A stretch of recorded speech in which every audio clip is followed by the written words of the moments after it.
a resilient, sustainable future. Let's have a huge round of applause for Mission Mausam, ladies and gentlemen. देवियों सज्जनों, भारत के यशस्वी प्रधानमंत्री श्री नरेंद्र मोदी जी का ये नेतृत्व ही है जिसने हमारे देश को एक नई ऊंचाई तक पहुंचाया है। उनका अद्वितीय दृष्टिकोण और अथक परिश्रम न केवल भारत को आत्मनिर्भर बना रहा है, बल्कि वैश्विक मंच पर भी हमारी पहचान को और मजबूत करते जा रहा है। प्रधानमंत्री जी के प्रयासों से विज्ञान और प्रौद्योगिकी के क्षेत्र में भारत ने अकल्पनीय प्रगति की है। उनके नेतृत्व में पर्यावरण और जलवायु परिवर्तन जैसे ज्वलंत विषयों पर राष्ट्र ने ठोस कदम उठाए हैं और भारतीय मौसम विज्ञान विभाग भी इसी दिशा में अपनी भूमिका को और मजबूत कर रहा है। हम सभी के लिए यह गर्व और प्रेरणा का क्षण है कि माननीय प्रधानमंत्री जी आज हमारे बीच हैं। देवियों और सज्जनों, ये मेरा सौभाग्य है कि मैं हमारे माननीय प्रधानमंत्री जी से आग्रह कर रही हूं कि वे इस ऐतिहासिक अवसर पर अपना संबोधन देकर हमें प्रेरित करें, अपने आशीर्वचनों से हमें कृतार्थ करें। Ladies and gentleman, the honourable prime minister of India Shri Narendra Modi जी।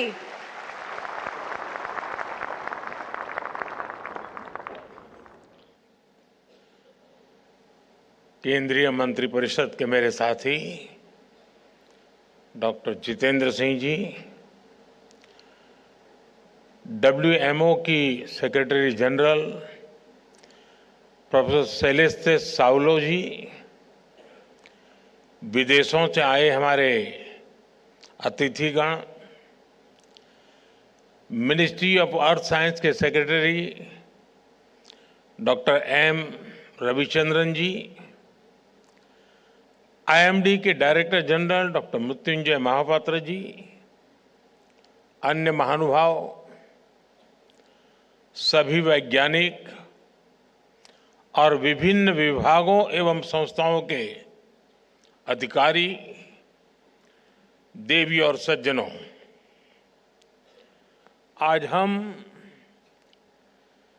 भारतीय मौसम विभाग IMD के 150 वर्ष सेलिब्रेट कर रहे हैं। IMD के ये 150 वर्ष ये केवल भारतीय मौसम विभाग की यात्रा है ऐसा नहीं है, ये हमारे भारत में आधुनिक साइंस और टेक्नोलॉजी की भी एक गौरवशाली यात्रा है।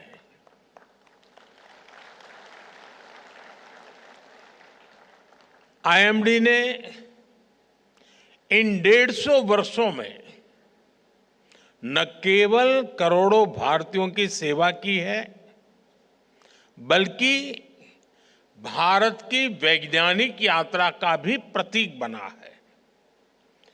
इन उपलब्धियों पर आज डाक टिकट और विशेष कॉइन भी रिलीज किया गया है। 2047 में जब देश आजादी के 100 साल मनाएगा, तब भारतीय मौसम विभाग का स्वरूप क्या होगा, इसके लिए विजन डॉक्यूमेंट भी जारी हुआ है। मैं आप सभी को और सभी देशवासियों को इस गौरवपूर्ण अवसर के लिए अनेक अनेक शुभकामनाएं देता हूं।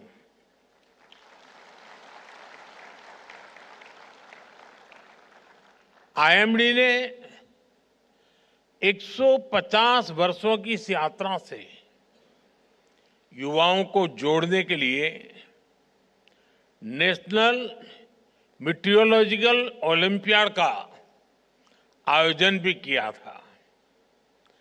इसमें हजारों छात्रों ने हिस्सा लिया। इससे मौसम विज्ञान में उनकी रुचि और बढ़ेगी।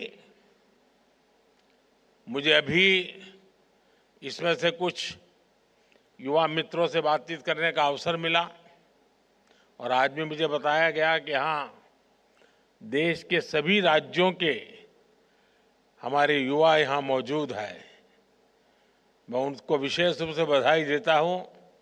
इस कार्यक्रम में रुचि लेने के लिए। इन सभी प्रतिभागी युवाओं और विजेता छात्रों को भी बहुत बहुत बधाई। साथियों, 1875 में भारतीय मौसम विभाग की स्थापना मकर संक्रांति के ही करीब 15 जनवरी को हुई थी। भारतीय परंपरा में मकर संक्रांति का कितना महत्व है, ये हम सब जानते हैं। और मैं तो गुजरात का रहने वाला हूं, तो मेरा प्रिय त्योहार मकर संक्रांति हुआ करता था।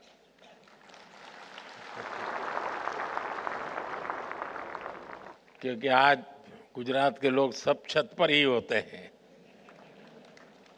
और पूरा दिन पतंग का मजा लेते हैं।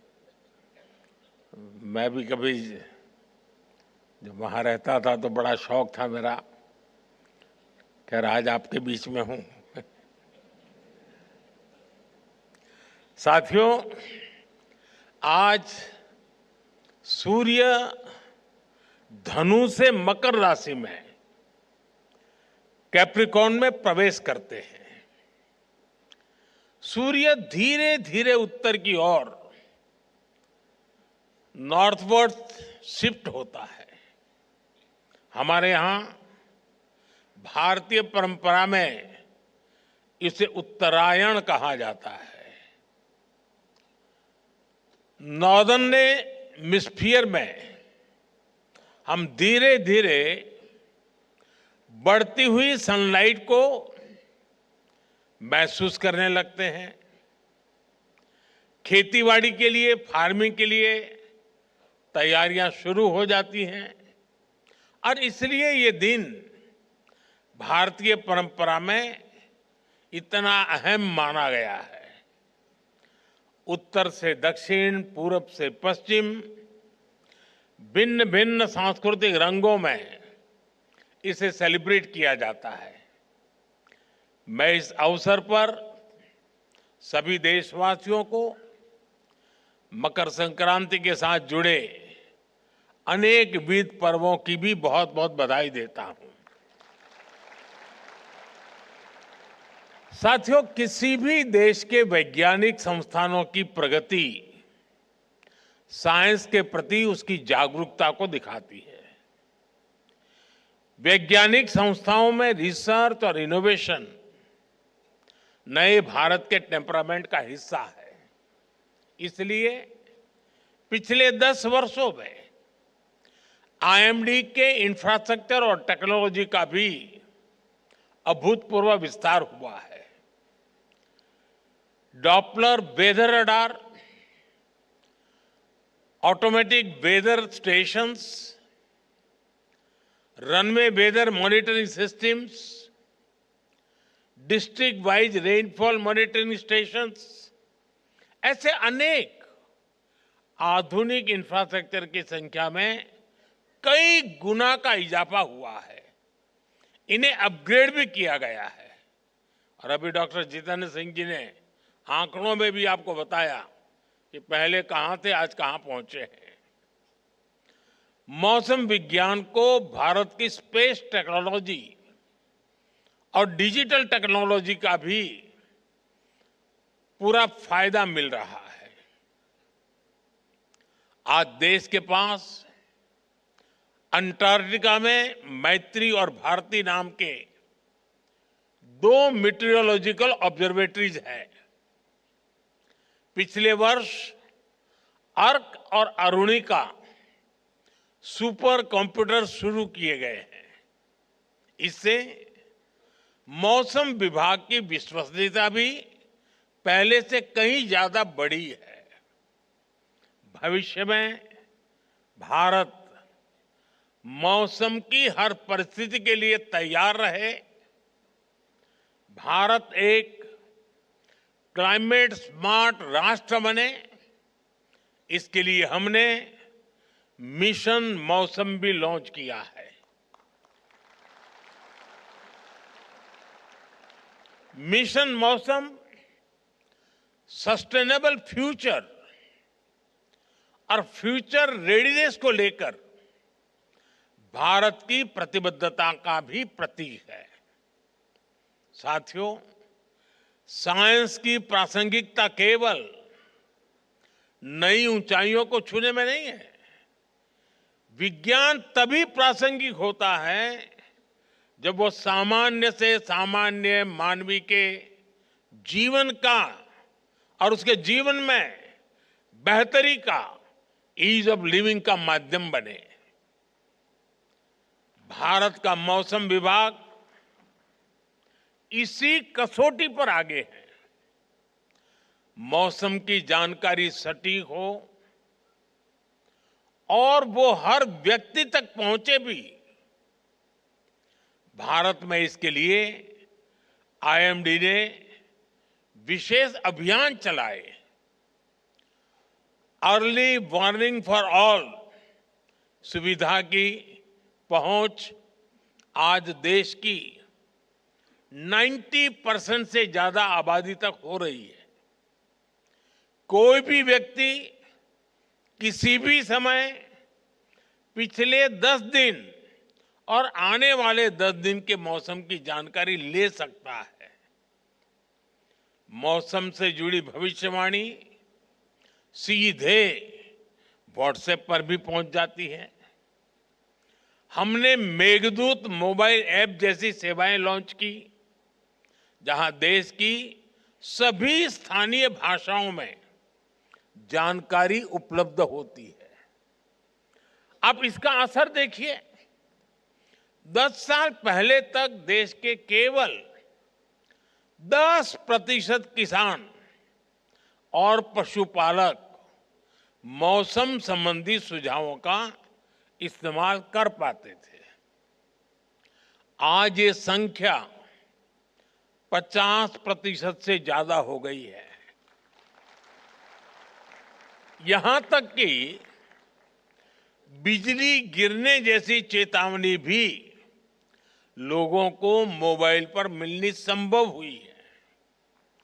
पहले देश के लाखों समुद्री मछुआरे जब समंदर में जाते थे तो उनके परिवारजनों की चिंता हमेशा बढ़ी रहती थी।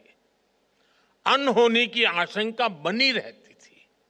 लेकिन अब आईएमडी के सहयोग से मछुआरों को भी समय रहते चेतावनी मिल जाती है। इन रियल टाइम अपडेट से लोगों की सुरक्षा भी हो रही है, साथ ही एग्रीकल्चर और ब्लू इकोनॉमी जैसे सेक्टर्स को ताकत भी मिल रही है। साथियों, मौसम विज्ञान किसी भी देश की डिजास्टर मैनेजमेंट क्षमता का सबसे जरूरी सामर्थ्य होता है। यहां बहुत बड़ी मात्रा में डिजास्टर मैनेजमेंट से जुड़े हुए लोग यहां बैठे हैं।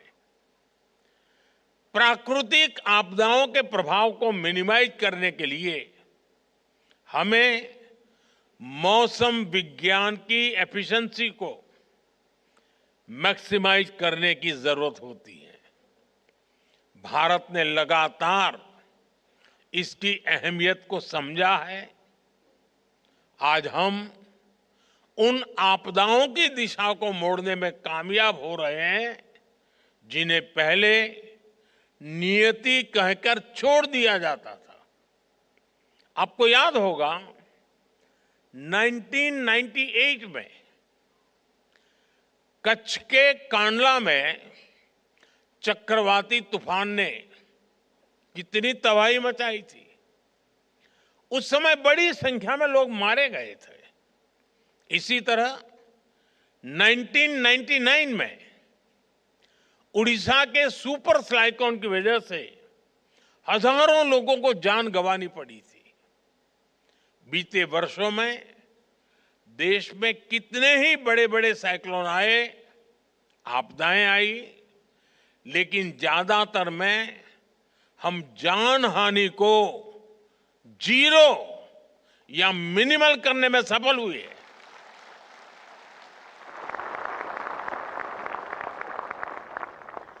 इन सफलताओं में मौसम विभाग की बहुत बड़ी भूमिका है। विज्ञान और तैयारियों की इस एकजुटता से लाखों करोड़ रुपए के आर्थिक नुकसान भी उसमें भी कमी आती है। इससे देश की अर्थव्यवस्था में एक रेजिलियंस पैदा होता है, इन्वेस्टर्स का भरोसा भी बढ़ता है और मेरे जैसे तो बहुत फायदा होता है। कल मैं सोनमर्ग में था। पहले वो कार्यक्रम जल्दी बना था, लेकिन मौसम विभाग की सारी जानकारियों से पता चला कि मेरे लिए वो समय उचित नहीं है। फिर मौसम विभाग ने मुझे बताया, साहब 13 तारीख ठीक है।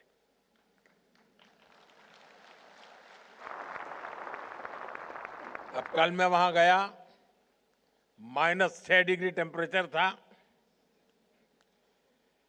लेकिन पूरा समय जितना मैं समय वहां रहा, एक भी बादल नहीं था, सारी धूप खिली हुई थी। ये मौसम विभाग की सूचना के कारण इतनी सरलता से मैं कार्यक्रम करके लौटा। साथियों, साइंस के क्षेत्र में प्रगति और उसके पूरे पोटेंशियल का इस्तेमाल, ये किसी भी देश की ग्लोबल इमेज का सबसे बड़ा आधार होते हैं। आज आप देखिए, हमारी मीटरोलॉजिकल एडवांसमेंट के चलते हमारी डिजास्टर मैनेजमेंट कैपेसिटी बिल्ड हुई है। इसका लाभ पूरे विश्व को मिल रहा है। आज हमारा flash flood guidance system Nepal, Bhutan, Bangladesh और श्रीलंका को भी सूचनाएं दे रहा है।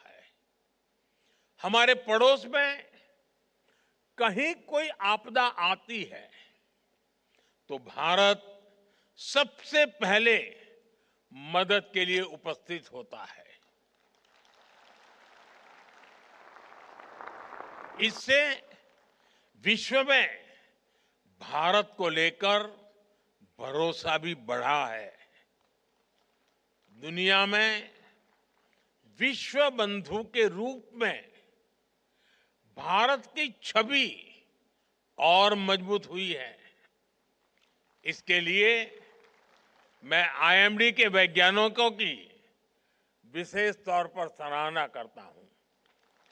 साथियों, आज आईएमडी के 150 वर्ष पर मैं मौसम विज्ञान को लेकर भारत के हजारों वर्षों के अनुभव, उसकी विशेषज्ञता की भी चर्चा करूंगा। विशेष तौर पर, और मैं ये साफ करूंगा कि 150 साल ये स्ट्रक्चरल व्यवस्था के हुए हैं, लेकिन उसके पहले भी हमारे पास ज्ञान भी था और इसकी परंपरा भी थी। विशेष तौर पर हमारे जो अंतर्राष्ट्रीय अतिथि हैं, उन्हें इस बारे में जानना बहुत दिलचस्प रहेगा। आप जानते हैं, ह्यूमन इवोल्यूशन में हम जिन फैक्टर्स का सबसे ज्यादा प्रभाव देखते हैं, उनमें से मौसम भी एक प्राइमरी फैक्टर है। दुनिया के हर भूभाग में इंसानों ने मौसम और वातावरण को जानने समझने की लगातार कोशिश की है। इस दिशा में भारत एक ऐसा देश है जहां हजारों वर्ष पूर्व भी मौसम विज्ञान के क्षेत्र में व्यवस्थित स्टडी और रिसर्च हुई। हमारे यहां पारंपरिक ज्ञान को लिपिबद्ध किया गया, रिफाइन किया गया। हमारे यहां वेदों, संहिताओं और सूर्य सिद्धांत जैसे ज्योतिषीय ग्रंथों में मौसम विज्ञान पर बहुत काम हुआ था। तमिलनाडु के संगम साहित्य और उत्तर में गाग भड्री के लोक साहित्य में भी बहुत सी जानकारी उपलब्ध है। और ये मौसम विज्ञान केवल एक सेपरेट ब्रांच नहीं थी, इनमें एस्ट्रोनॉमिकल कैलकुलेशंस भी थी, क्लाइमेट स्टडीज भी थी, एनिमल बिहेवियर भी था और सामाजिक अनुभव भी थे। हमारे यहां प्लेनेटरी पोजीशन पर जितना गणितीय काम, मैथमेटिकल वर्क हुआ, वो पूरी दुनिया जानती है। हमारे ऋषियों ने ग्रहों की स्थितियों को समझा। हमने राशियों, नक्षत्रों और मौसम से जुड़ी गणनाएं की। कृषि पराशर ऋषि और बृहद संहिता जैसे ग्रंथों में बादलों के निर्माण और उनके प्रकार तक उस पर गहरा अध्ययन मिलता है। कृषि पराशर में कहा गया है, अतिवातम च निर्वातम, अति उष्णम चाति शीतलम, अत्यभ्रंच निर्भ्रंच षड्विधम मेघ लक्षणम। अर्थात हायर और लोअर एटमॉस्फेरिक प्रेशर, हायर और लोअर टेम्परेचर, इनसे बादलों के लक्षण और वर्षा प्रभावित होती है। आप कल्पना कर सकते हैं, सैकड़ों हजारों वर्ष पूर्व बिना आधुनिक मशीनरी के उन ऋषियों ने, उन विद्वानों ने कितना शोध किया होगा। कुछ वर्ष पहले मैंने इसी विषय से जुड़ी एक किताब, pre modern Kutchi navigation techniques and voyages, ये किताब लॉन्च की थी। ये किताब गुजरात के नाविकों के समुद्र और मौसम से जुड़े कई 100 साल पुराने ज्ञान की ट्रांसक्रिप्ट है। इस तरह के ज्ञान की एक बहुत समृद्ध विरासत हमारे आदिवासी समाज के पास भी है। इसके पीछे नेचर की समझ और एनिमल बिहेवियर का बहुत बारीक अध्ययन शामिल है। मुझे याद है, बहुत करीब 50 साल से भी ज्यादा समय हो गया होगा, मैं कुछ सिमर गिर फॉरेस्ट में समय बिताने गया था। तो वहां सरकार के लोग एक आदिवासी बच्चे को हर महीने 30 रुपया देते थे मानधन। तो मैंने पूछा, ये क्या है, इस बच्चे को क्यों ये पैसा दिया जाता? बोले, इस बच्चे में एक विशिष्ट प्रकार का सामर्थ्य है। अगर जंगल में दूर दूर भी कहीं आग लगी हो तो प्रारंभ में इसको पता चलता है कहीं आग लगी है। उसमें वो सेंसेशन था और वो तुरंत सिस्टम को बताता था, और इसलिए उसको हम 30 रुपया देते थे। यानी उस आदिवासी बच्चे में जो भी उसकी क्षमता रही होगी, वो बता देता था कि साहब इस दिशा में से कहीं मुझे स्मेल आ रही है। साथियों, आज समय है हम इस दिशा में और ज्यादा रिसर्च करें। जो ज्ञान प्रामाणिक हो उसे आधुनिक साइंस से लिंक करने के तरीकों को तलाशें। साथियों, मौसम विभाग के अनुमान जितने ज्यादा सटीक होते जाएंगे, उसकी सूचनाओं का महत्व बढ़ता जाएगा।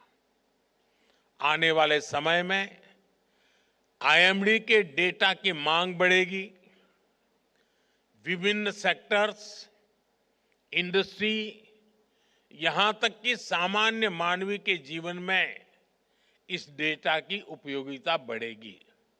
इसलिए हमें भविष्य की जरूरतों को ध्यान में रखते हुए काम करना है।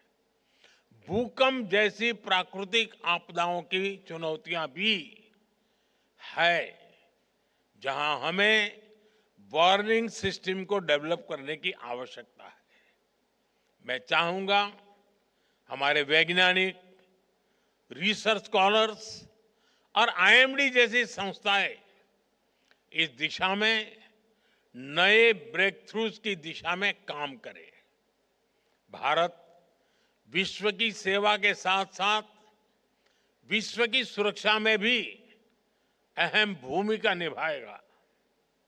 इसी भावना के साथ मुझे विश्वास है कि आने वाले समय में आईएमडी नई ऊंचाइयों को छुएगा। मैं एक बार फिर आईएमडी और मौसम विज्ञान से जुड़े सभी लोगों को 150 वर्षों की इस गौरवशाली यात्रा के लिए बहुत बहुत बधाई देता हूं।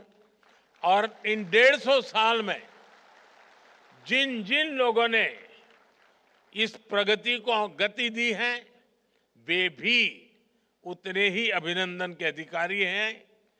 मैं उनका भी, जो हयात है, उनका अभिनंदन करता हूं। जो हमारे बीच नहीं है, उनका पुण्य स्मरण करता हूं। मैं फिर एक बार आप सबको बहुत बहुत धन्यवाद देता हूं।